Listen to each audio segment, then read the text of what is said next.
is like my little version of just a day in the life of bipolar.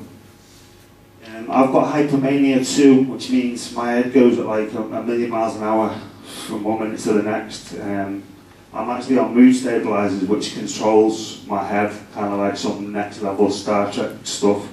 About 9 months ago, I actually had a nervous breakdown, and I started self-medicating with street drugs like Valium. My head totally folded inwards, and I ended up in Hollands Park. Now, at the time, I didn't think anyone knew or understood what I was going through. I was on panic attacks, my head was doing all kinds of weird stuff, thoughts were whizzing around my brain. And I felt as though when I was in Hollands Park, it was just like, wake up at 9 o'clock, have your meds. Have your dinner at 12, have your meds. Have your meds, then go to bed. But then after a little while, I realised that the doctor who was actually treating me was making a lot of sense, because although I felt like a guinea pig, she was like, she needed to kind of test the drugs out on me to find the ones that were going to stabilise my brain. So now I appreciate that. And without that help, I think, God knows where I'd be now. I'd probably be hanging off a washing line somewhere upside down, just ninja style or something. And medication, by the way, anyone who's not on medication has got to understand that medication, yeah, it's like, one minute you put weight on, then you lose weight, then your head's fat, then your head's thin, you feel weird.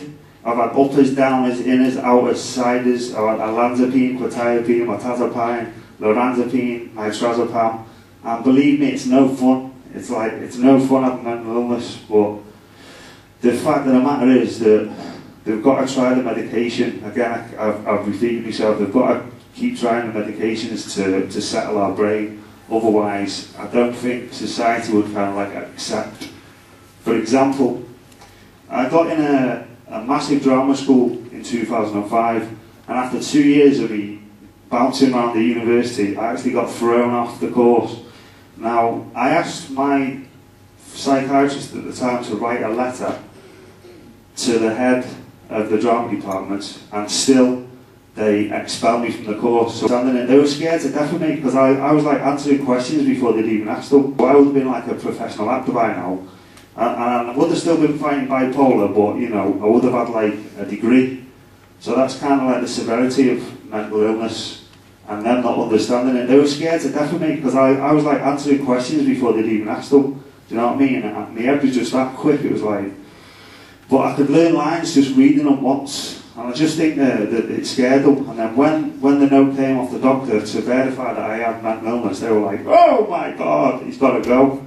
So, you know, it's a cruel world we live in.